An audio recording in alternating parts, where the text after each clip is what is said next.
Pokari Podcast Keluarga Psikologi. Halo semuanya, selamat datang di Pokari Podcast Keluarga Psikologi.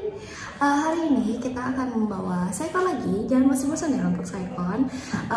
Psikologi Current Issue and Expert ini akan membawakan isu-isu terkini dan relate banget sama kita bersama para ahlinya biar kita gak asal-asalan gitu kan ya. Betul banget. Nah, di tema episode kali ini kita tuh bakal ngebahas agak deep talk ya mungkin mungkin agak deep talk dan mendalam banget gitu karena ini juga mungkin banyak juga sih diobrolin di media sosial mungkin banyak banget karena tema kita kali ini yaitu mengurai luka daddy issues and mommy issues di usia dewasa. Ya benar banget. Sebelum kita masuk ke bahasan yang lebih dalam, penting juga buat kita catat kalau istilah daddy issues dan mommy issues ini sebenarnya bukan istilah resmi ya teman-teman. Jadi gak ada istilah ini tuh di dalam bahasa psikologi klinis. Tapi istilah ini tuh banyak banget dipergunakan di media sosial dan jadi bagian dari Gen Z yang bahasan tuh populer gitu di Gen Z. Betul banget. Daripada ini tuh cuma jadi bahan lucuan aja nih ya di media sosial, mending kita bahas secara psikologinya dan sebenarnya istilah dari psikologi itu apa ya? Iya, nah, karena kita bakal bahas tentang sisi psikologisnya, yang dimana ini tuh bakal sebenarnya bakal berpengaruh nggak sih pada dinamika hubungan kita saat dewasa. Untuk itu kita bakal lebih spesifik kan ngebahasnya di psikologi perkembangannya dan teori attachment dari Bowlby. Nah di sini kita juga tadi udah dikasih tahu Tenara, kita nggak akan sendiri di sini karena biar terarah, biar kita nggak bohong, asbun gitu, asbun ngobrolnya sensitif ya betul. Karena kita juga di sini bakal hadirin dosen yang sangat Gen Z juga, ya Gen Z juga dan sangat asik banget terkenalnya asik banget ya, asik banget gitu di psikologi ini. Betul, untuk itu kita bakal panggil saja Teh Yunita. Halo, selamat pagi Teh Yunita. Selamat pagi, Assalamualaikum. Waalaikumsalam. Boleh Teh perkenalkan diri, namanya siapa, biar warga Kemah sama teman-teman pendengar semuanya lebih kenal gitu sama Teteh. Oke. Walaupun udah terkenal ya Teh sebenarnya. Enggak ya, kalau warga Kemah kan pasti udah pada tahu ya. Cuma ini kan kayaknya kalau artis-artis Korea gitu juga pasti kan setiap pertama kali walaupun mereka udah kenal pasti tetap kenalin diri kan gitu ya. Ya, hai warga Kemah, nama saya Yunita Sari, biasanya dipanggil Teh Yun. Terus apa lagi nih? Dari biasanya ngajar apa? Oh, oke. Gitu. Saya biasanya ngajar mata kuliah psikologi perkembangan, terus kemudian ngajar juga psikologi keluarga, ngajar juga metodologi penelitian kualitatif dan karya ilmiah psikologi sama kesehatan mental. Oke, pas banget sama apa yang akan kita bahas hari ini gitu ya, karena Teh Yunita ahlinya perkembangan. Boleh kita masih belajar. Oke, masih belajar, tapi daripada kita mungkin ya lebih expert di bidang hal itu. Masih awal-awal masih sedikit ilmunya. Gak apa-apa kan namanya sama-sama belajar ya. Iya, oke, kita belajar bersama-sama. Sip. Kalau kayak gitu, kita mulai aja ya Teh ke pertanyaannya. Ini aku bakal nanya sekarang. Nah, kan Teh Yun belakangan ini tuh banyak banget istilah soal daddy issue dan mommy issue gitu ya. Terus kayak istilah-istilah itu tuh banyak dipakai lah di media sosial, di TikTok, sama Instagram Gen Z gini gitu. Nah, bahkan kadang jadi lelucon atau sindiran seseorang ke mereka gitu. Tapi kalau kita lihat dari sisi psikologisnya nih, sebenarnya apa sih makna dari istilah daddy issue dan mommy issue ini gitu, dan gimana psikologi melihat fenomena atau permasalahan ini? Oke. Panjang banget ya kayak pertanyaannya. Dari mami isu dedi isu dulu ya. Sebenarnya itu bukan istilah yang ada di terminologi psikologi biasanya ya, gitu. Atau kita masukin kalau dia ke DSM atau Diagnostic and Statistical Manual of the mental disorder. Itu kayak buku panduan gitu ya untuk mengkategorikan apakah orang ini masuk dalam gangguan gitu ya, dalam gangguan jiwa atau enggak gitu ya. Nah, itu enggak ada gitu ya. Jadi memisu atau daddy issue ini itu cenderung mengarah pada terminologi atau istilah yang diberikan untuk adanya masalah emosional yang terjadi karena buruknya relasi atau hubungan antara kalau daddy issue berarti pada ayah, kalau mami isu berarti pada ibu gitu ya. Jadi ada permasalahan atau ketidakhadiran ayah misalnya, atau ada buruknya hubungan antara ayah dengan anak atau ibu dengan anak gitu. Lebih ke arah ke sana sih kalau menurut saya gitu ya. Sampai sini udah cukup, Bu? Ada lagi? So, ya, ya, ya. Cukup tuh, Tadi udah kan? Ya, ya, ya, ya, Iya. sip, sip, sip. Kayak karena misalnya banyak juga ya teh di media sosial juga Mm, nyebutin bahwa Daddy Issues sama Mommy Issues tuh mm, berkesinambungan dengan mm, pengalaman masa kecil. mm, Nah, terutama hubungan dengan orang tua, karena mm. kan dari Daddy ke Ya, ayah, ya. Mami ke ibu. Mm. Nah, gimana sih luka atau dinamika hubungan dengan ayah dan ibu ini tuh pada masa kecil bisa muncul kembali dalam bentuk pola relasi saat dewasanya? Sebenarnya bukan hanya masa kecil ya. Kalau kita ngomongin teorinya Bowlby kan dia sebenarnya tidak membicarakan ayah dan ibu secara langsung, tapi dia ngomongnya adalah caregiver. Caregiver itu adalah pengasuh. Jadi kalau misalnya ayah ibu bukan pengasuh si anak ya bisa aja itu kelekatan atau attachment itu tidak terjadi pada ayah dan ibu tapi pada pengasuh gitu. Jadi kalau kita anggaplah nih pengasuhnya adalah ayah dan ibu gitu ya, caregivernya gitu. Jadi apakah hubungan luka masa lalu itu bisa terus berdampak pada remaja dan dewasa gitu ya? Pertanyaannya tadi benar kan? Gitu. Jadi pada masa anak itu sebenarnya permasalahan relasi antara ibu dan anak atau keterikatan ibu dan anak atau ayah dan anak itu tuh terus berlanjut nggak cuma masa kecil aja itu biasanya berkesinambungan nanti berkembang sampai remaja lalu kemudian dewasa polanya gitu ya. Jadi kalau pada masa kecil misalnya ayah dan ibu ini menjalin kelekatan pada anak dengan kalau kata Bowlby itu ada secure insecure gitu ya aman tidak aman gitu ya. Aman itu berarti dia memberikan kasih sayang, orang tuanya responsif gitu ya. Jadi kalau anak misalnya bayi baru lahir itu kan dia istilahnya baru mengenal dunia gitu ya, yang memberikan pakaian, makanan, memberikan kasih sayang itu kan orang yang tadi caregiver itu tadi ya. Nah gitu. Nah, ketika dia diberikan kasih sayang, diberikan makanan, dikasih pakaian, diberi stimulasi, itu anak akan merasa dicintai gitu kan. Dia merasa apa namanya disayangi gitu ya. Kemudian semua kebutuhannya dipenuhi gitu ya. Terutama kalau bayi kan dia belum bisa berbicara kan. Berarti kan dia hanya misalnya dengan menangis. Kalau tangisan bayi sendiri itu sebenarnya ada variasi-variasinya ya. Jadi ada pas dia nangis, nangisnya tuh nangis lapar. Ada nangisnya tuh nangis kepanasan atau gerah berkeringat gitu ya. Atau nangisnya itu dia pipis. Itu tuh sebenarnya biasanya tuh kalau ibunya sangat peka dan responsif gitu atau pengasuhnya yang diresponsif itu merasakan. Jadi tahu, oh anak saya ini pipis, oh ini ya karena kan anak tidak bayinya kan belum bisa bicara kan. Nah, keresponsivitasan atau kepekaan si ibu ini itu tuh membuat si anak ini tadi atau bayi itu merasa lebih aman, nyaman dan ibunya tahu apa yang dibutuhkan oleh anak ini. Gitu ya. Nah, semakin menuju ke fase remaja dari anak-anak kan remaja SMP misalnya ya gitu. Relasi ini terus konsisten atau enggak? Relasi ibu tetap responsif, ibu berkomunikasi dengan anak atau ayah tetap berkomunikasi dengan anak, mengikuti perkembangan si anak. Kadangkala orang tua ini ketika anak menuju fase remaja atau menuju fase ke arah mau mendekati dewasa, pola relasinya nggak konsisten gitu. Atau ketidakhadiran sosok ayah dan ibu ini tidak konsisten dalam memberikan kasih sayang tadi.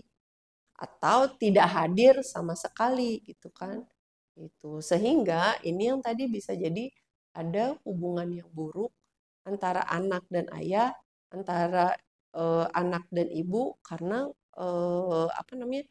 Bentuk relasi atau komunikasi yang tidak terjalin atau bentuk komunikasi yang tidak sesuai dengan kebutuhan anak gitu. Karena kan makin dari masa anak, anak awal, anak akhir, SD, sekolah gitu ya, sampai nanti menuju remaja itu kan ada pola perilaku yang harusnya berkembang juga dari orang tua, cara mengasuhnya, cara berkomunikasi dengan anaknya. Kalau saat masih kecil anak itu misalnya diarahkan, kemudian menuju ke remaja, anak kan tidak dia dilatih untuk lebih mandiri, tidak terlalu Nah, pola berkomunikasi ini kan juga sesuai dengan kebutuhan anak ya. Gitu. Nah, kalau ini nggak sesuai dengan kebutuhan anak atau orang tua tidak responsif dan memberikan kasih sayang atau aturan yang tepat pada anak yang pola berpikirnya berkembang, pola perilakunya berkembang, ini menjadi ada hubungan yang tidak baik atau jadi rusak gitu. Karena kebutuhan anak tidak terpenuhi menurut persepsi anak. Ini kita ngomongnya dari persepsi anak ya. Iya. Tapi kan kalau persepsi orang tua bisa merasa sudah memberikan apa yang dibutuhkan.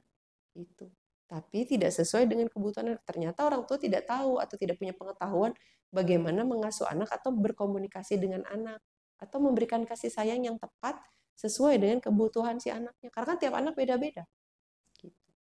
Jadi ujungnya yang bisa menjadi luka tuh mungkin karena gap itu ya. Yes, bisa gap atau memang tidak hadirnya kalau absence atau lack of mother figure misalnya kadang-kadang kita pakai istilah lack of mother figure atau lack of father figure gitu ya. Ketidakadaan sosok ayah atau sosok ibu dalam memberikan kebutuhan si anak. Kebutuhan anak kan nggak cuma kasih sayang. Kebutuhan anak juga kan diajari atau dilatih untuk mengatur diri dengan aturan. Aturan itu kan bukan membatasi anak, tapi mengajarkan anak untuk bisa mengontrol atau mengendalikan diri. Nah gitu. Jadi tadi mami isu atau daddy isu yang berkaitan luka masa lalu gitu ya. Ya luka masa lalu itu bisa berkembang karena bisa jadi dari kecilnya memang orang tuanya nggak ada atau orang tuanya misalnya selalu berantem atau orang tuanya melakukan kekerasan pada anak gitu ya, menyakiti perasaan anak dari sejak kecil. Lalu sampai remaja ya itu terus berlanjut, konsisten melakukan perilaku buruk orang tuanya. Ya terus akan berlanjut juga dong lukanya gitu. Kalau misalnya orang tuanya melakukannya saat kecil aja, kemudian ayahnya meninggal atau ibunya tidak ada juga gitu ya. Kemudian ini tumbuh menjadi remaja lah istilahnya gitu ya. Apakah luka masa kecil ini tetap berkembang? Ya tergantung bagaimana lingkungan dia juga. Kalau orang tua atau ayah ibunya tidak ada dan dia tidak ada proses pembelajaran untuk memperbaiki atau nggak tahu harusnya gimana nih mendapatkan kebutuhan-kebutuhan itu tadi, ya bisa berlanjut. Gitu. Sampai dewasa Iya, gitu. sampai dewasa. Karena kan tidak ada proses healing ya. Tuh. Kadang-kadang kan ada anggapan bahwa daddy issue itu hanya dialami oleh perempuan, sementara mommy issue itu lebih sering dikaitkan dengan laki-laki. Nah, dari sisi psikologi, apakah benar seperti itu gitu teh? Atau sebenarnya siapa aja bisa mengalaminya terlepas dari jenis kelamin?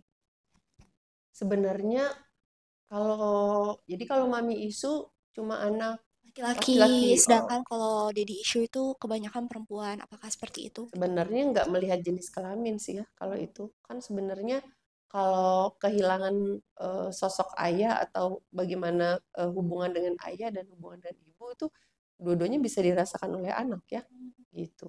Mungkin dia bisa kehilangan sosok nggak cuma daddy isu tapi daddy jadi parents isu jadinya gitu kan. Ya karena kedua orang tuanya tidak memberikan iya gitu. Jadi nggak tergantung kalau laki-laki pasti mami isu, kalau yang perempuan daddy isu gitu.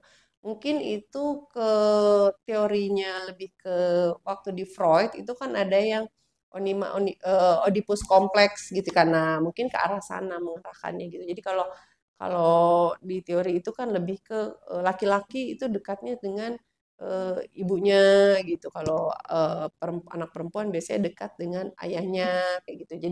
Jadi sosok yang daddy isu pasti anak perempuan aja gitu kan sebenarnya enggak karena ayah ibu punya peran yang sama sebenarnya dalam memberikan ya memenuhi kebutuhan si anak gitu ya. Jadi kalau ayah kalau di Islam kan kita sebenarnya juga ada sebenarnya yang lebih digaungkan itu sekarang adalah co-parenting. Co-parenting itu adalah mengasuh anak bersama-sama. Baik peran ayah maupun peran ibu itu dua-duanya penting.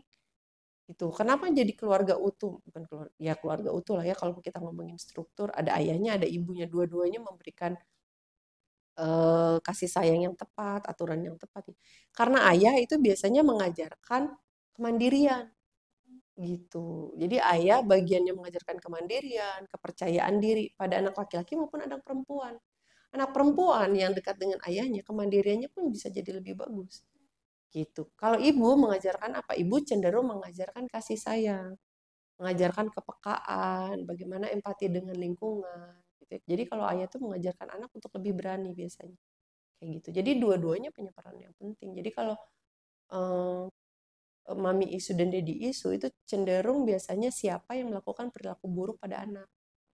Kalau misalnya ibunya dirasa oleh anak ya, ini anak, persepsi anak-anak merasa ibu terlalu overkritik atau ibu, ini anak perempuan misalnya, ibu terlalu overkritik atau ibu eh, selalu marahin anak tanpa anak tahu kenapa dia dimarahin misalnya. Jadi anak merasa dia bermasalah nih dengan ibunya dalam hubungan dia gitu ya. Gitu. Ketika ibunya pengen ngobrol, anak biasanya cenderung menolak karena anak merasa terlukai dari sejak kecil gitu ya. Ibunya marah-marah aja, nyuruh-nyuruh aja tanpa pernah ngasih penghargaan, tanpa memberikan kasih sayang yang sesuai dengan anak butuhkan misalnya itu. Ya jadi anak perempuan ini ya juga bisa mother issues gitu atau mami issues. Tapi teh ini aku kepo ya, dan ini Iya, di iya, luar iya. skrip gitu. Oke, boleh, boleh, boleh. Izin bertanya. Heeh. Nah, kan tadi ternyata itu tuh jenis kelamin tuh nggak ngaruh gitu ya, mau Hmm. daddy issue, mother issue ya, dilihatnya dari sosok figur siapa sih yang hilang gitu kan. Nah, yang aku kepoin tuh apakah outputnya gitu jika dirasakan dari perempuan maupun laki-laki itu akan berbeda. Misalnya kayak Mm-mm. kalau perempuan kan mungkin ke pacaran nanti dia jadi ngejar-ngejar gitu, Mm-mm. atau ke laki-laki apakah dia bakal nyakitin pasangannya atau gimana, kan itu outputnya beda-beda dari lukanya. Beda-beda, beda-beda. Apakah itu terjadi gitu, dan misalnya di psikologi itu beda outputnya antara laki-laki dan perempuan, atau emang ternyata sebenarnya mah sama aja gitu?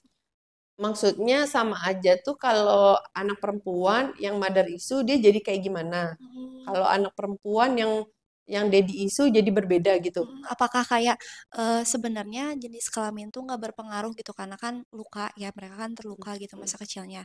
Ap- Responnya berarti, Responnya nanti akan responnya seperti apa? cenderung berbeda sih, cenderung berbeda. Gini, kalau kita ngomongin respon laki-laki dan perempuan berarti kan kita ngomongin gender ya. Ya, kalau kita ngomongin gender, gender itu sangat terikat dengan budaya gitu. Jadi persepsi bagaimana perempuan berperilaku di lingkungan, misalnya karena dia punya luka seperti itu juga sangat terbentuk bagaimana budaya atau di mana kita tinggal, konteks gitu ya. Jadi kayak misalnya nih ya, perempuan tuh harusnya tuh di dapur, perempuan tuh harusnya dia nggak usah sekolah tinggi atau nah itu tuh sangat tergantung itu budaya atau culture tertentu gitu. Jadi perilaku perempuan atau stigma perempuan harus seperti apa itu sangat tergantung dari culture atau budayanya, dibentuk oleh budayanya. Laki-laki nggak boleh nangis, gitu. Di Eropa kayak gitu nggak?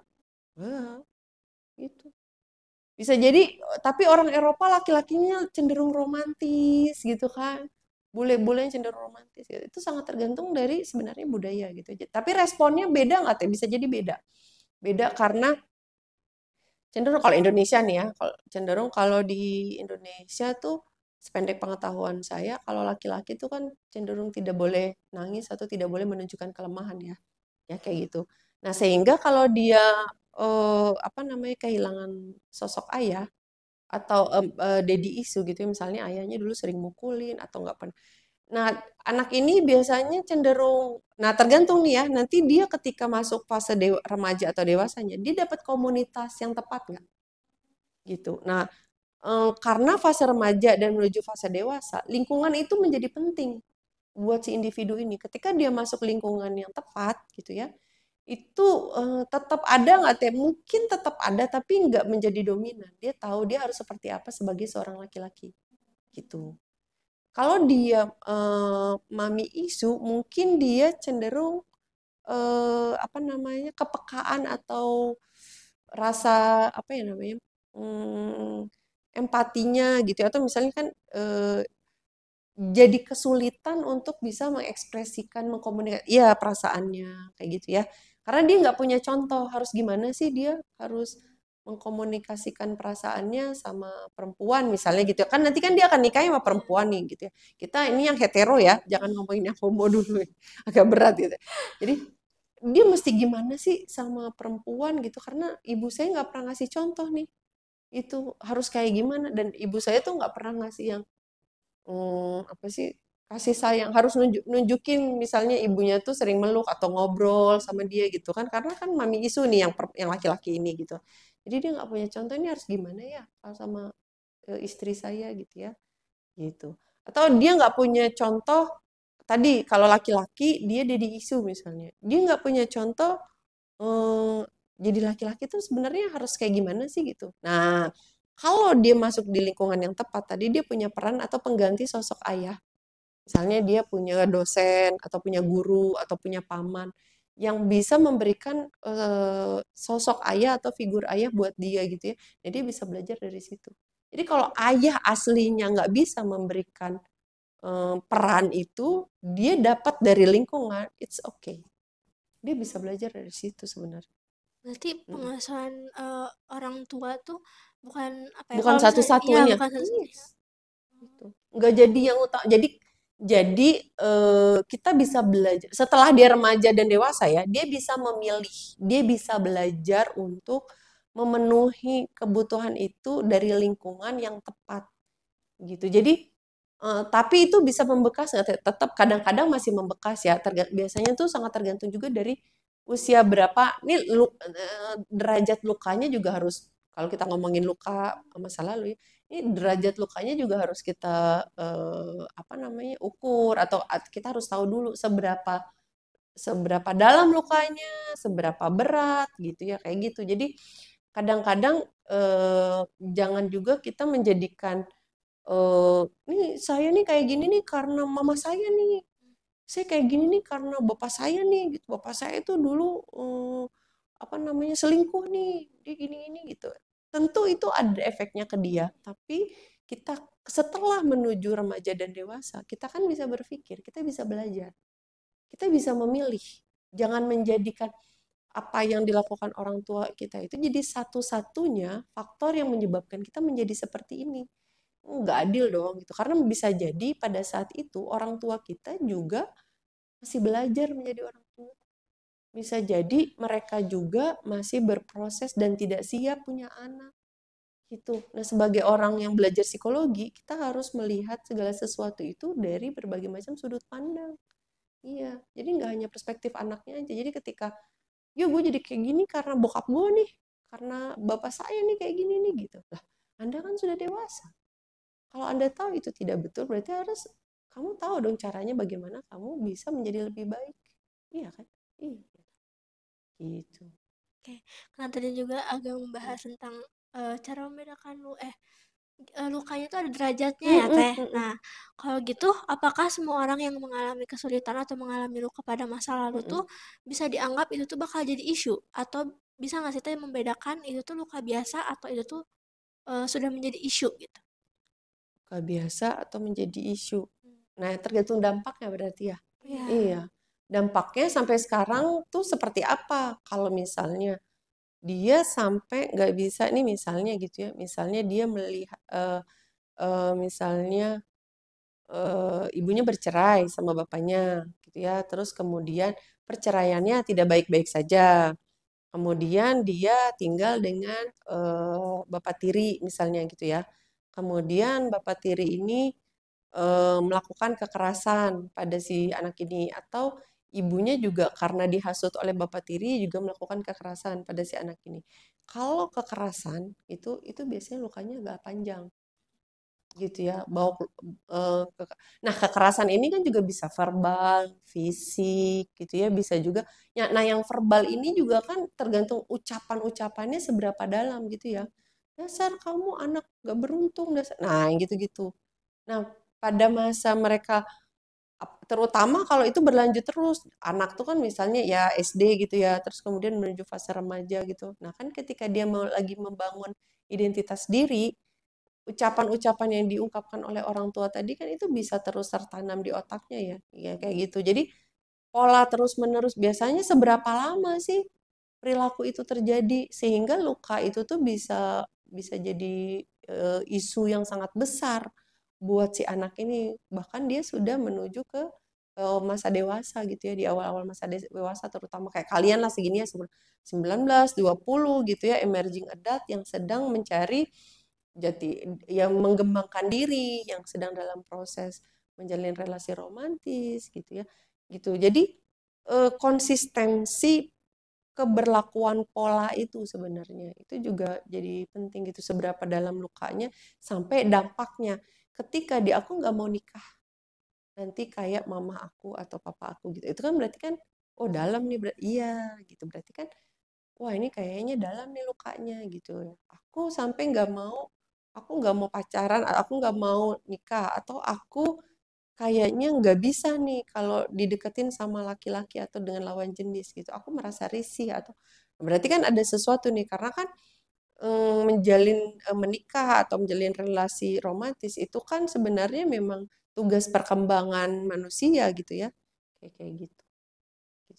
Kejawab nggak sih? Iya, Oh ya. kalau misalnya ini juga pertanyaan diri sendiri. Iya, nggak apa-apa, nggak apa-apa. Kita di luar skrip aja ya. Selagi aku bisa jawab, oke ya. Kalau misalnya dia tuh berdampaknya tuh lebih ke arah jadinya takut untuk menikah, takut untuk menikah atau kayak jadinya ngerasa kayak keluarga dia mah ada cemara, udah aku mah enggak, Yes, takut. ya.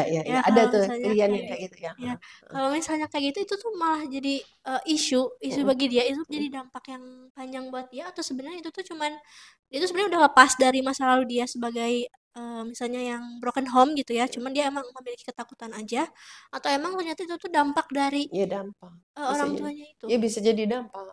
Kan tadi nggak ada proses healingnya. Iya. Iya, kan dia nggak belum menyadari atau belum sampai di tahap bahwa saya harus berubah. Ini kan, oke, saya punya Nah, ketika dia menyadari, oke, saya punya luka nih. Berarti sebelum saya menjalin relasi dengan orang lain, saya harus sembuhin dulu luka saya. Karena luka saya ini bisa berdampak relasi saya dengan pasangan saya. Itu kan. Nah, dia sembuhin dulu. Jadi misalnya dengan memaafkan atau bisa tadi melihat peristiwa itu dengan sudut pandang yang berbeda gitu ya. Jadi yang tadinya kata-kata orang tua itu misalnya bisa dia anggap sebagai, oh itu tuh sebenarnya cara orang tua saya untuk memotivasi saya untuk lebih baik gitu. Kamu mah nggak bisa apa-apa. Tinggal itu si teteh ini mah bisa gini misalnya gitu kan. Ngebuat dia jadi nggak. Nah, kalimat-kalimat itu bisa dia lihat dengan sudut pandang yang berbeda gitu. Jadi dia lebih memaklumi atau menerima, oh itu masa lalu saya. Tapi kan efek dari masa lalu itu bisa membuat, itu kan pilihan sebenarnya, bisa membuat orang menjadi lebih kuat atau membuat orang menjadi lemah gitu. Jadi ketika kita bisa melihat itu sebagai sesuatu hal yang positif, oh saya dibesarkan dari keluarga yang seperti ini, ibu saya kayak gini, berarti saya harus kuat dalam menjalani hidup, saya harus lebih baik, saya harus bisa, jangan sampai anak saya nanti mengalami hal yang sama, iya kan? Kan dia punya berarti kan itu punya hal yang positif yang dia dapatkan dari proses atau pengalaman dia diasuh oleh orang tua yang seperti itu kan, gitu. Jadi ada hal positif yang dia pahami gitu. Tadi kejawab nggak sih? Maaf ya, aku tuh suka, jadi aku suka melebar gitu. Tapi kan ternyata ya teh nggak semuanya tuh bisa, maksudnya kayak nggak semuanya tuh bisa punya kesadaran sendiri gitu Oh iya, ya. iya. Jadi kayak kan kadang ada yang over justifikasi gitu kan, keluarga saya gini dulunya gitu, terus kayak malah jadinya tuh dia meminta orang lain untuk memaklumi dia gitu, Oke, bukannya iya. malah dia melihat itu dari sudut pandang yang harusnya gue lebih baik nih, gue berubah nih, jangan sampai terulang lagi gitu, tapi malah banyak yang over justifikasi gitu teh. Nah, kira-kira kalau misalnya udah ada orang yang over justifikasi seperti ini, harus apa sih supaya kayak ya udah gitu, terima, karena kan mau gimana pun kalau misalnya selamanya akan over justifikasi seperti itu, baik dari relasi dia dan orang lain pun kan akan terganggu gitu kan, karena dia meminta banyak untuk dimaklumi gitu. Nah, harus seperti apa sih gitu Ya, teh kalau udah kayak gitu? over justifikasinya karena kan dia belum sadar kan bahwa dalam sebuah relasi itu kan ada aksi reaksi. Jadi ketika misalnya di dalam keluarga nih ada ayah, ada ibu, ada anak, ya kan. Namanya keluarga nggak mungkin interaksi kita sama ibu aja atau kita sama ayah aja. Berarti kan ada relasi saya dengan ayah, ayah dengan ibu dengan saya. Ketika ayah berantem dengan ibu, bisa jadi ibu marah dengan saya, bisa nggak? Ya kan? Iya. Ibunya marah sama ayahnya, kesel. Ngelihat anaknya mirip bapaknya. Iya kan? Jadi kesel gitu kan. Iya kan? Itu kan sifatnya aksi reaksi kan gitu. Jadi kemudian dia berespon gitu kan. Karena ini anak-anak, berarti kan dia belum bisa mengungkapkan apa yang dia rasakan saat itu atau dia marah sama orang tuanya saat itu. Tapi dia nggak bisa karena dia masih anak-anak, dia takut. Karena orang tua saat itu lebih powerful. Ketika dia remaja atau dia menjadi dewasa, kan dia udah punya power nih. Dia udah badannya mungkin lebih besar dari orang tuanya, misalnya kayak gitu ya. Nah, over justifikasi ini kan berarti perlu gimana caranya supaya dia nggak over justifikasi lagi atau gimana caranya supaya dia menyadari bahwa proses yang dia alami itu tuh sebenarnya adalah bisa jadi bukan kesalahan dia sepenuhnya atau bisa jadi juga dari apa namanya apa yang namanya respon ya sebab akibat gitu.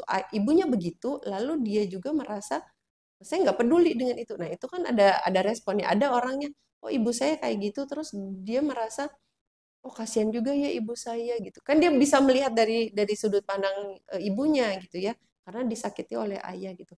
Ada anak yang nah itu masalah ibu saya gitu atau misalnya anak yang saya sekarang udah gede saya nggak mau terlibat tapi dampak itu kan masih ada ya gitu. Jadi kalau menurut saya kalau misalnya over justifikasi berarti dia harus disadarkan dulu siapa orang yang tepat untuk menyadarkan berarti kan ada orang-orang lingkungan yang dia rasa percaya. Nah, masalahnya kadang-kadang anak-anak yang seperti ini, masalahnya adalah di trust issue. Dia nggak mudah percaya sama orang lain. Nah, kalau kita tarik ke teorinya Bowlby, teori attachment atau kelekatan itu adalah teori awal untuk si anak ini percaya pada lingkungan bahwa lingkungan itu adalah baik-baik aja. Lingkungan itu akan selalu membuat saya lebih baik. Gitu. Nah, siapa yang kadang-kadang merusak kepercayaan atau trust issue itu ya itu tadi pola relasi orang tua ke anak tadi. Gitu. Nah, kalau ini polanya terus berlangsung atau tidak diperbaiki, kan iya akan terus gitu. Nah, gitu. Jadi gimana over justifikasi? Ya berarti kita coba memaklumi kenapa dia menjadi over justifikasi. Gitu. Anak psikologi mah kadang-kadang cenderung bukan anak psikologi aja ya, mungkin banyak orang, tapi mungkin anak psikologi lebih mudah mengklasifikasi atau melabeling ya. Ini mah pengalaman saya juga ya, gitu. Jadi melabeling diri sendiri gitu. Ah, aku mah dari keluarga kayak gini, makanya aku kayak gini tuh jadi gini gitu. Atau kita mengklasifikasikan aku kayaknya mengalami udah belajar nih mata kuliah abnormal gitu ya. Kayaknya, wah kok kayaknya aku punya ciri-ciri kayak gini ya gitu. Terus kalau kita belajar teori kepribadian, wah kayaknya aku tuh orangnya melankolis deh. Wah aku kayaknya orangnya sanguinis deh. Oh aku kayaknya orangnya dependent deh. Suka gitu gak? Iya kan? Iya, suka mengklasifikasi kan? Iya kan? Setelah kita mengklasifikasi, salahnya kadang-kadang ini aku juga mengalami ya dulu ya. Ketika kita sudah mengklasifikasi, kita yakini memang kita begitu. Itu yang salah mungkin ya. Iya, kita meyakini bahwa kita memang begitu tanpa membuka bahwa ilmu psikologi itu adalah ilmu perilaku dan perilaku itu bisa berubah. Iya. Nah, ketika kita membuka diri bahwa kita harus keluar dari justifikasi bahwa kita orangnya begitu. Karena kita harusnya meyakini kita manusia itu perlu belajar terus memperbaiki diri untuk menjadi orang lebih baik. Kalau saya orang dependent, saya tahu nih saya dependent. Saya anak bungsu, saya dimanja, lalu saya egois. Saya tahu saya dependent. Lalu kita punya pacar nih, atau nikah. Kita minta pasangan kita memahami kita, aku tuh orangnya independen loh, gitu. Ya kan, kamu harus pahami aku dibesarkan dari keluarga kayak gini, jadi aku tuh orangnya begini, aku nggak bisa kalau kamu minta aku kayak gitu. Mungkin nggak kita ngomong gitu? Mungkin nggak boleh harusnya. nggak boleh harusnya, iya kan? Harusnya kita yang belajar psikologi gitu ya harus pahami, oh iya saya tuh orangnya dependent, karena dependent saya punya kekurangan ini. Saya punya kelebihan ini kan nggak selamanya anak dependent punya kekurangan aja kan semua kepribadian kan pasti ada lebihnya ada kurangnya lalu ketika kita tahu kurangnya kita oh berarti saya mesti kayak gini ya gitu ya kita belajar memperbaiki itu hilang nggak kedependenan kita ya enggak tapi kan berkurang kita jadi tahu kapan kita harus dependent oh ketika pasangan kita kayak gini kita dependent gitu ya oh tapi di situasi yang kayak gini kita jadi lebih independen gitu kita tahu situasi mana yang harus kita memunculkan perilaku apa dan seperti apa kita harus berperilaku. Jadi over justifikasi itu di situasi seperti mana aja dia over justifikasi. Apakah di semua situasi orang ini over justifikasi? Atau pada pasangannya mungkin enggak gitu. Atau luka itu memang sangat segitu terlukanya sehingga dia over justifikasi di semua area gitu. Nah, itu kita perlu lihat dulu situasinya gitu. Jangan-jangan over justifikasi itu adalah cara dia untuk menutupi kelemahannya gitu. Dia sangat butuh kita dekati atau butuh perhatian gitu. Karena dia over justifikasi, orang kan biasanya jadinya menghindari. Dia malas nggak sih nemenin orang kayak gitu kan? Tapi sebenarnya di lubuk hati yang paling dalam, jangan-jangan anak-anak seperti ini atau orang-orang kayak gini tuh butuh diperhatiin. Yes, butuh validasi, tapi dia tidak tahu bagaimana cara mengkomunikasikannya. Karena dia cenderung kalau dinasihatin orang jadi jatuhnya marah-marah. Punya teman yang seperti itu? Aduh. Ada teman yang seperti itu Anda? Ada. Gitu. Jadi dia tidak tahu how to communicate feelingnya, perasaannya gitu. Dia nggak tahu, nggak bisa. Aku tuh sebenarnya lagi marah. Apa sih gitu? Aku tuh butuh kasih sayang, tapi aku tuh nggak mau terlalu deket gitu. Karena aku kalau terlalu deket sama orang, nanti aku ditinggalin.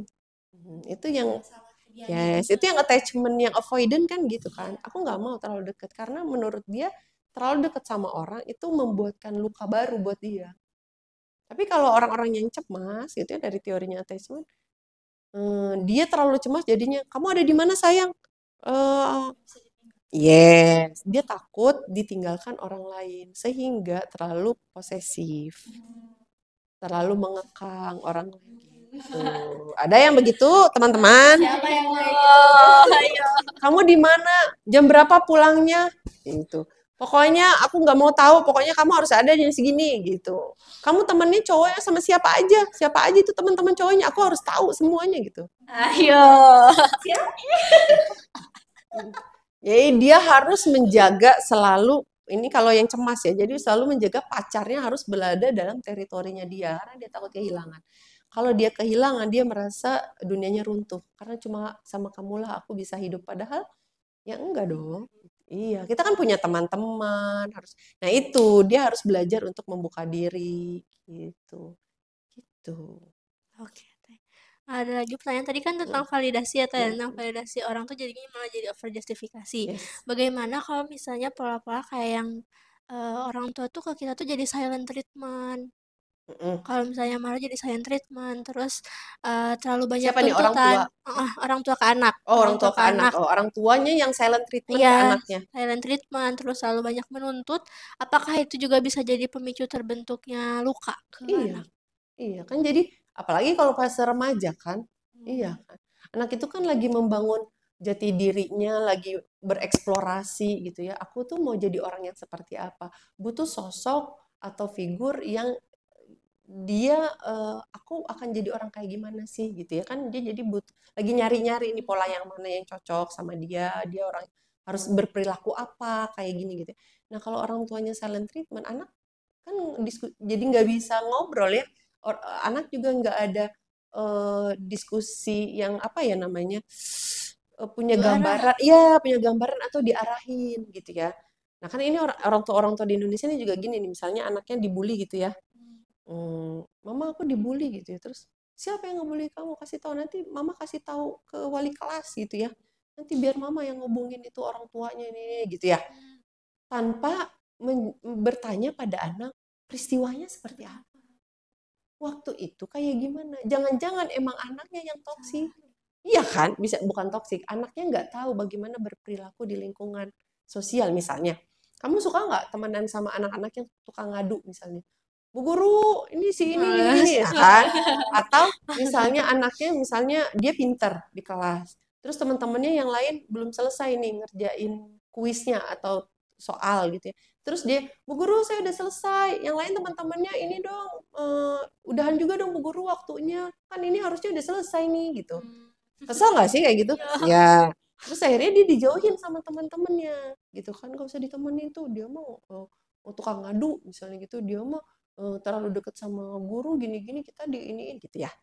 Nah, anak-anak ini mungkin dia nggak tahu cara berelasi dengan teman-temannya kan, lalu dijauhin dan dibully, merasa dibully atau diejekin, tukang ngadu gitu ya. Ibunya tanpa bertanya pada anaknya apa yang terjadi, apa yang kamu rasain, perilaku kamu waktu itu gimana? Harusnya kamu begini kalau ada di situasi kayak gini. Kalau kamu begini, teman-teman gak suka sama kamu. Itu kan sebenarnya diajarin dari lingkungan terdekat ya. Iya. Tapi seringkali kan orang tua mengabaikan atau nggak tahu bagaimana caranya melatih anak untuk mengkomunikasikan perasaannya atau berperilaku di lingkungan sosial yang sebenarnya gitu. Nah kalau dengan silent treatment tambah jadi nggak tahu kan anak-anak ini, iya dia akhirnya ngobrolnya kemana, ngomongnya kemana? Ke teman-teman, teman-teman belum tentu benar kan kalau kalau kita nanya sesuatu atau kita diskusi sesuatu atau ngobrolin, apalagi kalau anak-anak ini kan lagi masa eksplorasi, masa eksplorasi apalagi kalau di Gen Z gitu kan nggak jauh-jauh dari dunia apa namanya internet, gawai gitu ya, Mobile Legend lah, terus kemudian terpapar hal-hal pornografi misalnya gitu kan. Nah ini kan bisa jadi hal yang buruk buat anak-anak remaja yang masih dalam proses butuh anak-anak Gen Z ini kan cenderung banyak ngomong ya, iya kan? Dia pengen ngobrol, diskusi gitu kan. Sedangkan orang tua zaman sekarang mungkin kamu tahu apa sih? Ya kan? Kamu tahu apa sih anak-anak udah turutin aja kata mama sama papa gitu. Ini orang tua mah udah punya pengalaman yang banyak, kamu mah nggak tahu apa-apa gitu kan. Nah sedangkan yang Gen Z sekarang itu kan cenderung pengen ngobrol, diskusi gitu. Ini aku baca nih di TikTok, aku nonton kayak gini gitu kan. Nah, nggak semua yang di dunia media sosial itu kan benar gitu. Kayak gitu. Jadi semakin silent treatment, makin anak nggak tahu arah harus ke siapa dan bagaimana dia berperilaku gitu. Oke, kalau misalnya kayak gitu, karena Mm, tadi lu kata itu kan kalau misalnya terus sampai dewasa itu kan pasti ada mm. dampaknya ya, Teh. Iya, Tadi kan disebutin dari mm, hubungan romantis itu seperti apa. mm, Nah, gimana sih Teh kalau misalnya dalam hubungan pekerjaan, di mm, pekerjaan mm, atau di pertemanan, mm. itu tuh relasinya bakal seperti apa ya kalau orang yang mengalami luka daddy issues dan mommy issues? Iya, biasanya relasi sosialnya nggak bagus. Ya tadi itu loh, dia jadi nggak tahu mengkomunikasikan apa yang sebenarnya dibutuhin lingkungan gitu ya, orang tuh kayak gimana. Misalnya, kamu kita temenan nih misalnya gitu ya, udah kita temenan terus kita tahu nih, oh ini kayaknya lagi ada masalah nih ya gitu, kita deketin gitu, kita tanya, tapi kadang-kadang yang orang yang memi isu atau didi isunin tadi tuh kenapa sih dia mau tahu aku punya masalah kepo gitu ya, dia nggak mau kelemahannya iya atau ininya tuh ketahuan atau dia nggak tahu caranya, dia tahu dia punya masalah tapi dia nggak tahu gimana cara nanggepinnya kalau temennya tuh eh, dan dia nggak tahu cara minta tolong ke temen gitu ya, gimana sih ngomonginnya gitu ya, karena kalau dia ngomongin bisa jadi kalau aku cerita ke teman-teman yang lain nanti teman-teman yang lain ngelihat aku tuh gimana, nanti aku tahu mereka tahu kelemahan aku gitu ya, nanti mereka kecewa sama aku misalnya kayak gitu ya, dia terlalu overthinking misalnya gitu. Nah tiba-tiba ketika temen nanya kamu ada apa sih, enggak ada apa-apa, kamu kenapa sih kayak gitu, nah dia reaksinya kadang-kadang membuat teman yang tadinya peka itu tuh jadi tersinggung atau malah ini orang mau dibantuin kenapa sih gitu, pernah nggak ngalamin kayak gitu, iya kan gitu, ini orang kita tuh mau nolongin mau ngebantu tapi kok responnya kayak gitu sih. Gitu sih. Iya, jadi kan dia nggak sadar bahwa sebenarnya dia tuh butuh bantuan, tapi dia merasa kalau dibantu itu jadi kelemahan dia tuh ketahuan atau dia jadi dianggap buruk kayak gitu. Gitu. Nah, itu yang kadang-kadang jadi karena dia nggak tahu mengkomunikasikan atau meminta tolong gitu. Jadi kadang-kadang mungkin mungkin temannya bisa langsung segitu beratnya ya buat kamu untuk bilang tolong gitu. Karena kami akan nolongin. Nah, mungkin itu yang dia butuhkan bahwa kita teman-teman itu percaya kamu itu butuh pertolongan dan kamu harus karena kan masalahnya biasanya literasi isu ya gitu. Mami isu dan father isu tuh nanti biasanya tuh dia iya nggak mudah percaya sama orang lain gitu. Sulit, apalagi kalau pada masa menuju dewasa atau remajanya itu pernah dibully, atau dia pernah ditipu sama temennya, dikhianatin sama temennya, kan makin bertambah tuh dalam relasi sosial makin gak bagus. Gitu. Dalam mencari pacar apalagi Jadi kan gitu, agak susah gitu memahami perasaannya karena kadang-kadang pacarnya dibuat tarik ulur nggak jelas. Oh, Anda senyum. Ayolah. Pacarnya dibuat tarik ulur nggak jelas kan. Ini apa sih maunya cowok ini gitu kan? Gitu. Ini maunya apa sih gitu? Dia tuh lagi dalam kondisi ini, aku tuh tahu dia lagi sedih, aku pengen bantu dia, tapi dia mau dibantuin tuh dia malah marah-marah. Dia malah nyakitin perasaan, malah nyuruh aku pergi, malah ngedorong aku ngejauh gitu. Ini kenapa sih gitu? Bingung kan?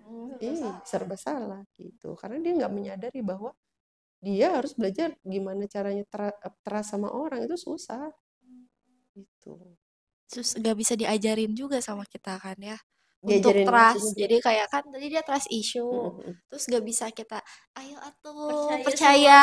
Ya nggak gitu, harus konsistensi bahwa, nah kalau konsistensi dari pertemanan itu terus menerus dan akhirnya lama-lama dia yakin gitu ya, gitu. Mungkin dia akan melakukan tes-tes tertentu pada temannya dan ternyata temannya menunjukkan bahwa dia akan tetap bersama dengan dia. Mungkin dia bisa pelan-pelan percaya gitu.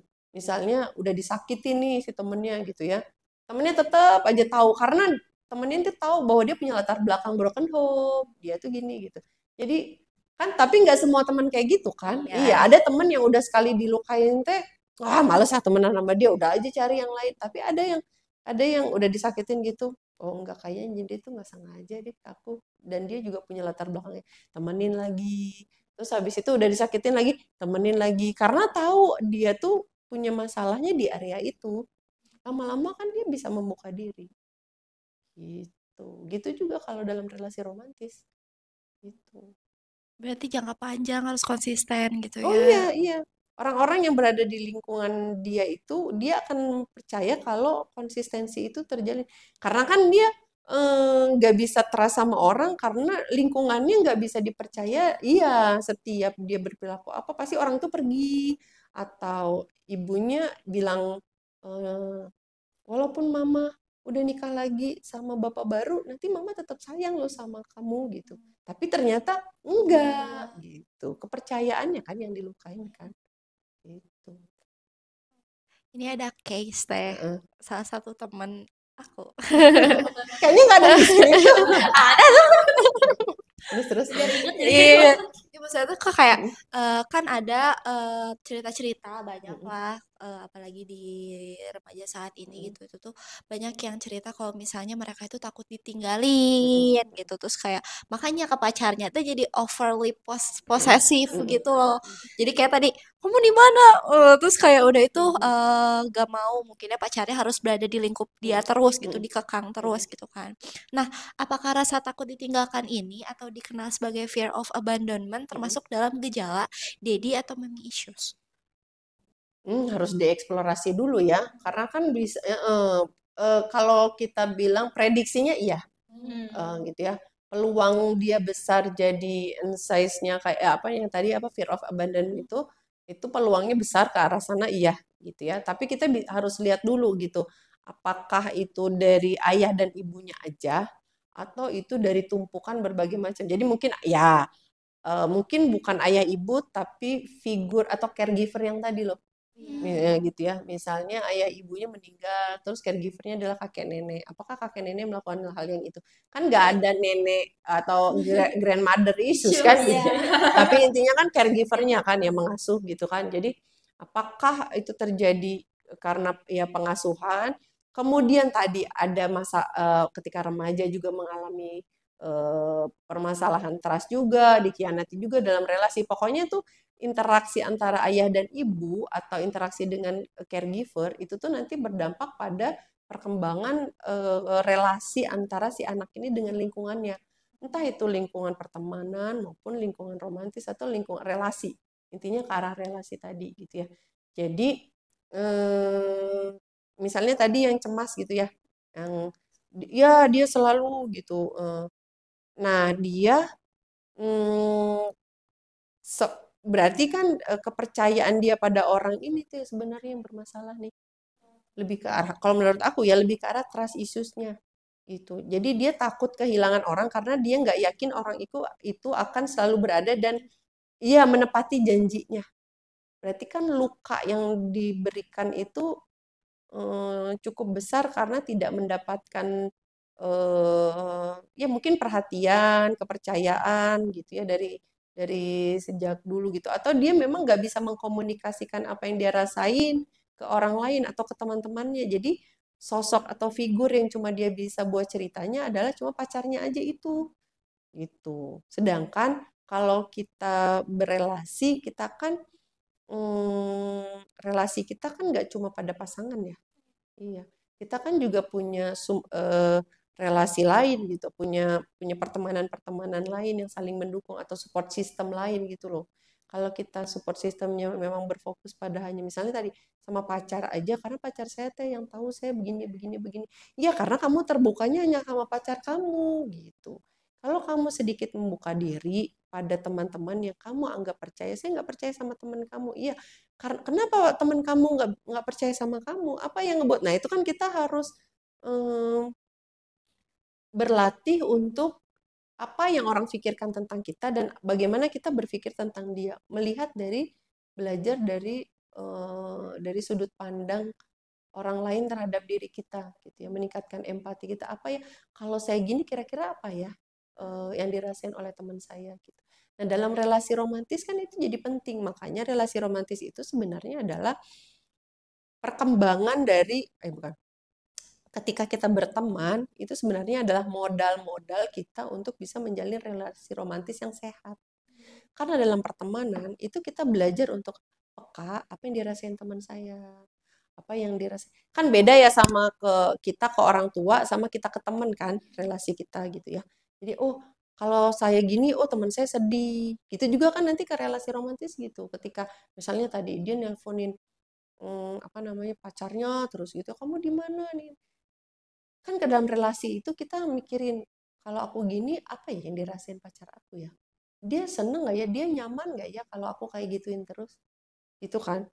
Gitu. Nah cenderung ya kalau yang tadi itu kisah teman kamu, ya dia kan dari sudut pandang dia aja kan? Gitu kan dia karena tadi dia pengen dimengerti gitu. Karena dia mungkin ngerasa dari dulu saya tuh udah terlalu banyak disakiti. Jadi sekarang kamu harus ngertiin saya supaya saya nggak tersakiti lagi. Padahal dengan nggak tersakiti, itu sebenarnya dia harus belajar untuk membuka diri dan kalau dalam relasi, berarti kan aksi reaksi ya. Kalau pacarnya pencemas, yang pacar, ya maksudnya rekanannya, partnernya gitu harusnya kan ngajarin bereaksi untuk nggak membuat dia semakin cemas dan ngajarin dia gimana caranya dia lebih bisa percaya. Jadi sama-sama saling membantu dalam relasi itu gitu sebenarnya. Kan relasi yang sehat tuh seperti itu ya. Tuh. Kalau misalnya ada anak yang pola pengasuhan dari orang tuanya tuh berubah-ubah gitu, kadang disayang, kadang Mm, diabaikan, mm, itu mm. tuh bakal mempengaruhi pola ambivalen dalam relasinya nggak teh? Bisa, Terus bisa. Karena gimana anak sih? jadi nggak tahu kan yang Ya, mana. ya, terus gimana sih kalau misalnya hal itu tuh bakal terlihatnya tuh seperti apa? Apanya nih maksudnya? Pola Anaknya. ambiva ya, Anaknya jadi seperti apa ya, perilakunya? ya. Oh, anaknya itu kadang-kadang jadi, ya itu tadi, kadang-kadang dia takut gitu ya ditinggalin sama orang. Tapi eh, Oh, itu juga termasuknya berarti dari pola asuh yang beda-beda, takut ditinggal tuh. iya kan tadi kan dia diasuh dari pola asuh yang beda-beda. Ada yang misalnya tuh dia tinggal kalau sama ibunya dapat kasih sayang yang full, tapi ibunya kadang-kadang sering ke luar negeri, kemana-kemana gitu jarang ada, jadi dia diasuhnya sama neneknya misalnya. Nah kakek neneknya ini karena udah tua, jadi kadang-kadang kesulitan, jadi kadang-kadang semua dibolehin, apa aja dibolehin, aturan. Karena kan kalau kita ngomongin pola asuh kan ada dua hal yang harus kita pahami. Jadi kita harus memahami bagaimana responsivitas atau kasih sayang itu diberikan, dan juga bagaimana aturan itu ditegakkan. Nah, kadang-kadang orang tua atau pengasuh itu fokus pada kasih sayangnya aja, atau terlalu banyak kasih sayang, atau tidak ada kasih sayang sama sekali gitu ya. Sedangkan aturan ini jadi kadang-kadang diabaikan gitu. Jadi kadang-kadang nggak dikasih tahu bahwa ini tuh benar, ini salah, harus diatur gitu. Jadi aturan itu sebenarnya mengajarkan anak untuk bisa mengendalikan diri gitu, untuk bisa mengontrol dirinya dari perilaku-perilaku buruk gitu. Nah, kalau orang tuanya tadi misalnya pola asuhnya berbeda gitu ya, misalnya orang tua tuh otoriter, tapi nenek itu permisif misalnya gitu, kan jadi anak bingung ya. Ya di satu sisi dia kadang-kadang oh ya udah kalau sama nenek boleh nih kayak gini gitu ya, tapi kalau sama mama papa kan nggak boleh gitu ya. Nah itu kan berulang polanya tuh kayak gimana nih berulangnya, atau ada nanti ada bibi juga di rumah, bibi ngasih pola asuh yang beda lagi gitu. Nah si anak ini kan jadi bingung yang mana sih sebenarnya dalam berelasi itu kita harus seperti apa gitu ya. Apakah jadi dia nanti kalau punya temen gitu, dia nggak tahu nih gimana caranya eh, berelasi aku gimana ya supaya disukain sama teman aku. Kan kalian suka anak-anak suka gitu ya, gimana ya aku supaya disukain sama teman aku gitu. Terus dia dari ibunya dia belajar, oh kalau sama orang tuh dia ngelihat jajanin, ngeroyal, nanti orang-orang yang dijajanin itu biasanya makin dekat ke kita gitu. Jadi anak ini mengikuti pola itu gitu. Jadi anak-anak misalnya, yuk aku traktir yuk gitu. Karena dia pikir kalau mentraktir teman-temannya, teman-temannya pasti suka sama dia. Padahal dalam relasi suka atau tidak suka itu kan sebenarnya adalah bagaimana kita men-treat teman kita, beri perilaku dengan teman kita gitu ya. Nah, jadi kalau polanya ini balik lagi ya, ini mungkin udah kemana-mana. Jadi perilakunya gimana? Ya perilakunya bisa jadi dia kalau dalam relasi itu kadang-kadang dia takut ditinggalin temennya, kadang-kadang dia tiba-tiba marah yang nggak paham. Tadi itu loh yang bisa jadi ambivalen itu ya. Jadi kan orang bingung gitu, dia kebingungan gimana caranya untuk kalau aku lagi sedih gitu ya, tapi temen ini aku lagi nggak mau gitu. Jadi marah ke temennya bingung. Tapi pas temennya mau ngedeketin, dia marah-marah, tapi giliran pergi dicari-cari, kamu di mana, kamu lagi apa gitu. Lah temennya kan lagi sama temen yang lain misalnya gitu. Nah itu suka nggak bisa ditebak gitu, karena dia sendiri bingung sama perasaannya dan harus seperti apa gitu, kayak gitu. Mana yang harus diikutin, jadi dia juga kadang ikutin Iya pola iya ini, iya iya kadang ikutin ini. iya gitu. Gitu. Oke, ini yang paling bagian yang ditunggu-tunggu. Sekarang masuk ke bagian yang ditunggu-tunggu. Tadi kan kita udah ngebahas soal kayak dari A sampai Z, dari kecil kalau misalnya diginiin dampaknya akan seperti apa, dan ternyata luas banget gitu ya sampai ke relasi pertemanan, ke pasangan juga bisa membingungkan gitu akan seperti apa. Nah, apakah luka-luka seperti ini, isu-isu seperti ini tuh bisa disembuhkan teh, atau cuma bisa dikelola gitu sama kitanya? Disembuhkan atau bisa dikelola, menurut kamu beda atau sama? Kok Sembuh tuh benar-benar healed total gitu nggak ya? ada gitu ya. Healed. Kalau dikelola tuh masih ada, tapi bisa dikena, ya oke gitu ya. Nah, ini ya. Kalau kita sebagai orang psikologi berarti kan kita punya pandangan bahwa semua perilaku itu bisa berubah kan ya. Iya, karena kita melatih orang untuk gimana caranya perubahan perilaku itu terjadi. Ya. Nah, apakah bisa hilang, lang gitu? Itu mah proses ya, proses yang panjang mungkin. Mungkin bukan hilang, tapi tadi kalau aku lebih sukanya terminologi tadi dikelola gitu ya, atau dikelola atau dia melihat perilaku itu atau pengalaman hidup itu menjadi sesuatu yang positif buat dirinya. Jadi melihat gini, ketika di satu titik dia sudah melihat setiap peristiwa itu dengan oh iya ya, kalau aku dulu nggak ngalamin kayak gitu, kalau ayah ibu nggak kayak gitu, mungkin aku nggak sekuat sekarang. Atau kalau ayah ibu nggak kayak dulu, aku nggak ngalamin itu, mungkin aku sekarang nggak berjuang atau belajar lebih banyak tentang parenting untuk anak aku. Aku menjadi lebih belajar banyak dan aku jadi orang yang bisa menjadi lebih baik. Aku banyak belajar dari lingkungan dan belajar tentang psikologi, belajar tentang menjadi hidup dengan sehat secara mental. Itu karena aku pernah punya pengalaman itu. Kayaknya kalau hidup aku, keluarga aku baik-baik saja, aku mungkin nggak berusaha sekeras ini untuk menjadi lebih baik. Gitu. Jadi aku lebih menyukai kalimat terminologi mengelola dan akhirnya itu bisa membuat kita menjadi sosok yang lebih bijaksana melihat peristiwa itu gitu. Tentu dengan ketika dia menyadari atau punya kesadaran bahwa perilaku ini adalah bagian dari hidupnya yang nggak bisa hilang itu, dan memori itu tetap ada di dalam otaknya gitu ya kan, mungkin dia masih akan teringat gitu, tapi mengingat itu dengan sudut pandang yang berbeda Itu hilang nggak teh? Mungkin nggak hilang sepenuhnya, tapi dilihat dari sudut pandang yang berbeda. Iya gitu. Memaknainya memahaminya lebih positif dan dia menjadi sosok yang berubah. Kalau dulu mungkin dia pernah mengalami kejadian yang tidak menyenangkan atau dampak dari perilaku Mami Isu dan Father Isu ini juga membuat dia jadi nakal atau dia jadi melakukan perilaku buruk pada orang lain gitu ya. Di satu titik dia menyadari itu punya kesalahan. Dia juga harus menyadari bahwa manusia itu bisa berubah kapanpun. Dan untuk berubah itu orang butuh konsistensi dan lingkungan yang tepat gitu. Tapi setiap orang punya peluang untuk hidup lebih baik gitu. Jadi hikmah aja ya, hikmah pengalaman dia masa lalunya seperti apa ya, Iya. di depannya jadi Iya. hikmah. Nah, psikologi menurut aku banyak ya. Kan banyak yang berobat jalan anak psikologi. Iya.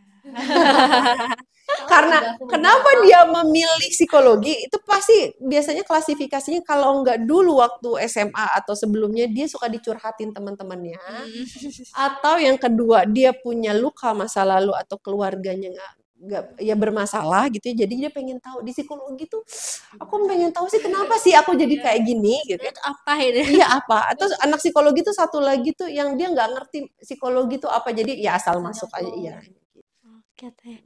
Nah, gimana nih buat kalau misalnya teman-teman yang baru menyadari kalau misalnya ternyata wah ternyata masa kecil tuh ternyata berpengaruh gitu di hidupnya, atau mungkin baru ngerasain kayak oh ternyata saya tuh ada daddy issue atau me issue, itu tuh langkah awal untuk dia bisa bisa menerimanya tuh seperti apa ya teh? Oh, kalau menerima mah proses yang agak panjang ya itu mah ya. Acceptance itu proses yang agak panjang. Tapi minimal setelah dia menyadari kalau dia butuh konsultasi atau curhat, anak psikologi ya, kita ngomongin anak psikologi bisa mencari dosen walinya. Ya, hampir semua dosen wali kan psikolog ya, atau minimal konselor gitu ya. Dosen walinya atau ke ULPT gitu ya, unit layanan psikologi kita gitu. Ketemu dengan para psikolog gitu ya, kalau memang dirasa memang sangat perlu pertolongan yang lebih berat gitu ya. Tapi menurut saya pertama bisa ke dosen wali dulu atau dosen-dosen psikologi yang menurut kalian cocok. Kan pada ngajar tuh, beres ngajar teh aku ini ada waktu nggak, atau misalnya yang cocok karena kan setiap orang tuh cocok-cocokan.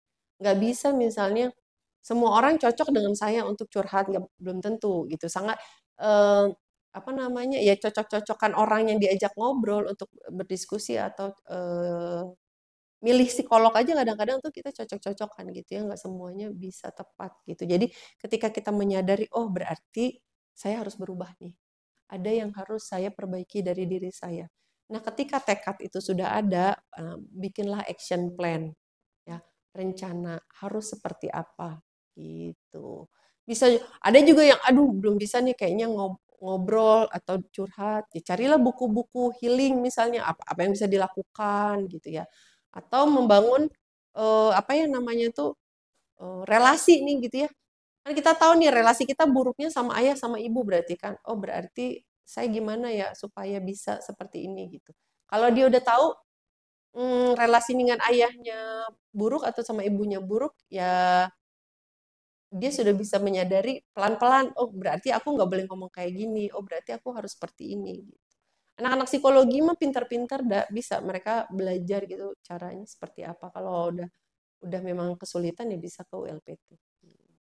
Oke, ini kita ke pertanyaan selanjutnya ya teh. Masih menyangkut proses healing juga gitu kan. Terus tadi juga teteh dari awal menjelaskan kalau kita harus bisa melihat dari perspektif orang tuanya seperti apa gitu. Mungkin ini kali pertama mereka menjadi orang tua juga gitu kan ya. Nah, pasti kan ketika kita udah sadar hal itu, kita muncul perasaan kayak bersalah gitu ke orang tua gitu kan, karena sudah menyalahkan orang tua atas suka luka kita di masa lalu gitu. Nah, gimana caranya tetap menghormati mereka tapi tetap bisa memvalidasi luka yang udah kita rasakan juga gitu. Kok kamu mau nangis sih kayaknya? Iya, berarti kita harus tahu pada situasi seperti apa. Jadi kita biasanya ada boundaries ya, batasan. Kita menjaga jarak supaya jangan sampai relasi kita dengan orang tua kita itu bikin kesehatan mental kita jadi bermasalah juga gitu kan. Jadi kita tahu nih, kita bisa ngedeteksi ini kalau kayaknya kalau orang tua saya udah kayak gini nih, atau marah-marah atau udah ngomel-ngomel, udah cerita tentang bapak kamu tuh ya begini begini begini misalnya, karena dianggap kita anak psikologi ya. Adakah yang teman-teman apakah juga mengalami karena anak psikologi jadi orang tua atau keluarga lainnya itu berkonsultasi pada Anda gitu ya?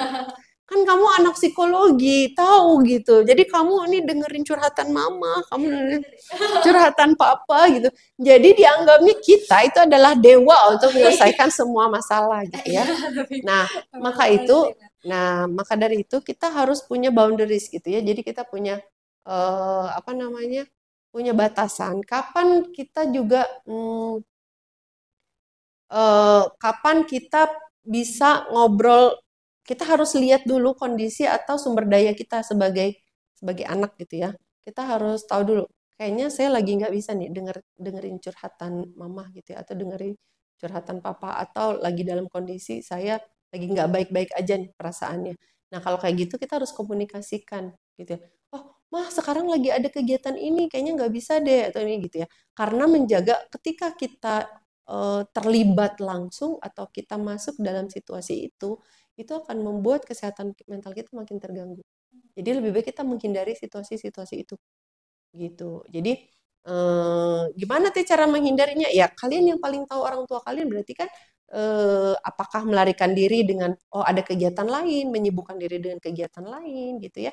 Atau kalian akhirnya apa namanya mengarahkan udah cerita sama teteh aja misalnya gitu ya, aku lagi nggak bisa nih ini gitu ya. Jadi kalau menurut saya kita harus tahu kapan boundaries, kita harus membentuk apa namanya ya batasan itu.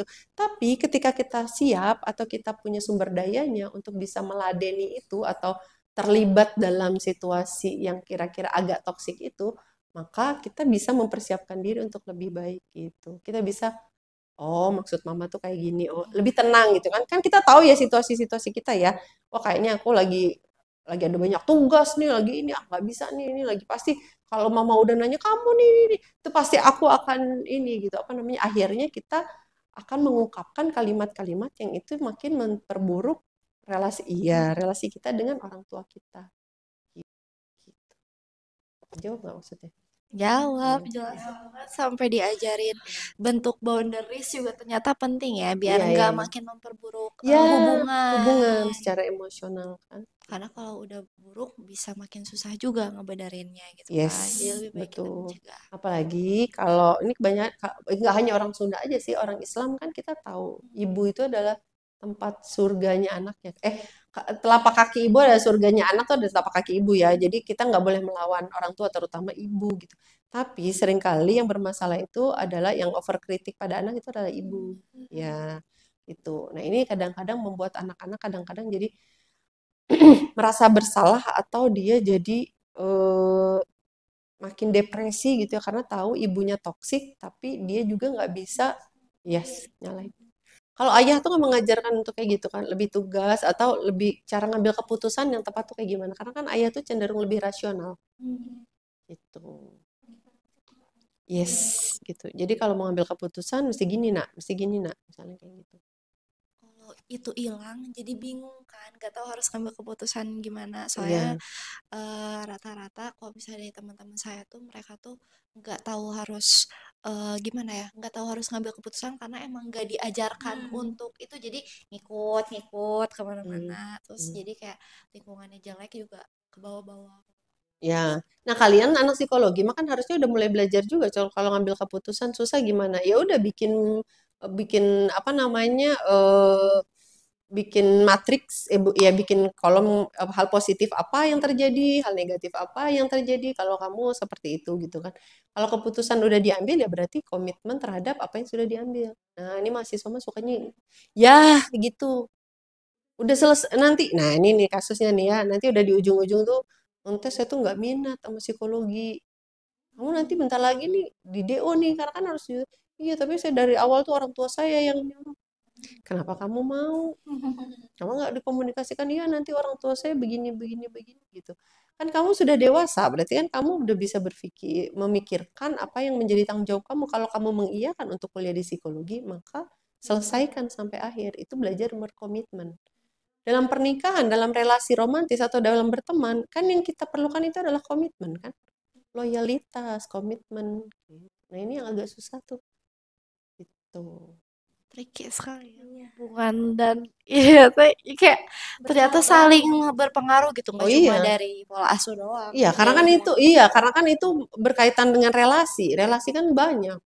Relasi pertemanan, relasi di tempat kerja, relasi romantis, relasi dengan orang tua, relasi kayak kita mah nggak bisa kalau nggak berelasi ya. Iya. Iya. Manusia Iya. Tuh. kayak kita sosial ya. Kita sudah ada di penghujung nih Teh. Sip. Karena terima kasih ya pembahasannya hari ini sangat membuka mata dan hati gitu. Dari kita juga jadi belajar. Dan kalau misalnya saya sendiri jadi merefleksikan diri ini ternyata ke belakang-belakang seperti apa, terus harus ke depannya seperti apa. Semoga kita semua dengan teman-teman yang relate tuh bisa mencapai acceptance. Yes. Semoga bisa Amin, mencapai amin. acceptance dan bisa heal sepenuhnya atau enggak seenggaknya bisa dikelola dengan baik gitu ya. Nah, untuk teman-teman yang lain yang belajar gitu, yang tidak relate, ini bisa belajar, siapa tahu ke depannya bisa menjadi orang tua yang baik dan tidak mengulangi kesalahan-kesalahan seperti ini. Betul. Gitu ya, Teh. Ini ada tambahan nih. Boleh. Siap menjadi suami istri atau pasangan belum tentu siap menjadi orang tua. Ya. Jadi itu suatu hal yang berbeda gitu ya. Jadi siapkanlah diri kalau mau punya anak, ya memang benar-benar harus memperbaiki diri sebaik mungkin karena itu akan dicontoh nanti sama anak-anak. Karena kan anak kecil tanggung jawab kita Yes, dari lahir. karena itu diturunkan dari generasi ke generasi. Kalau kalian tidak siap punya anak, kalian masih toksik gitu ya, maka itu akan jadi apa? Jadi akan lingkaran Cycle setan. berulang. Yes. Bakal terjadi lagi mami isu dari isu ini. Beres-beres permasalahannya. Tuh, saudara-saudara. Kalau gitu terima kasih banyak Teh Sama-sama. Yun karena sudah meluangkan waktu di sini berbagi cerita juga dan super relate sama aku gitu ya.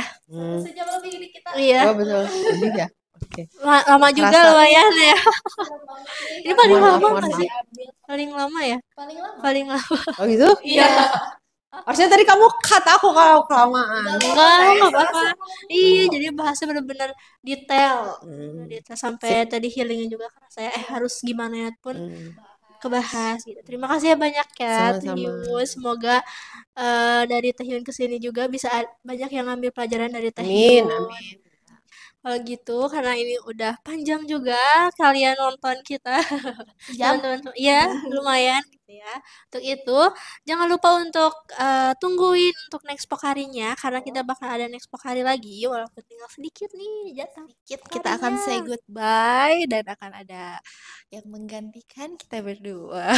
Iya, betul banget. Jadi jangan lupa nonton Bisi Kangen maksudnya. Iya, betul banget. Selain itu jangan lupa buat selalu cek BMF Psikologi di seluruh media sosial karena di situ juga karena kita juga punya banyak konten-konten menarik lainnya di media sosial lain. Kalian semua tinggal cek ke Instagram BMF Psikologi, di situ ada langsung website dari BMF Psikologinya. Bisa di scroll terus ke bawah, ada semua medsos dari BMF bisa dicek semuanya dan dipantengin terus media sosial dari BMF Psikologi. Betul, BMF Psikologi Unisba juga bisa kok kalian ajak kerjasama secara eksternal, tinggal hubungi baik dari WhatsApp bisnisnya, tinggal sampaikan aja nanti siapa tahu ada yang mau nonton bareng di sini gitu untuk periode kedepannya gitu kan ya. Kita sangat membuka hal tersebut, siapa tahu mau connect LinkedIn juga bisa gitu. Kalau gitu, sampai jumpa di next episode Pokari Pokari Podcast Keluarga Psikologi. Dadah.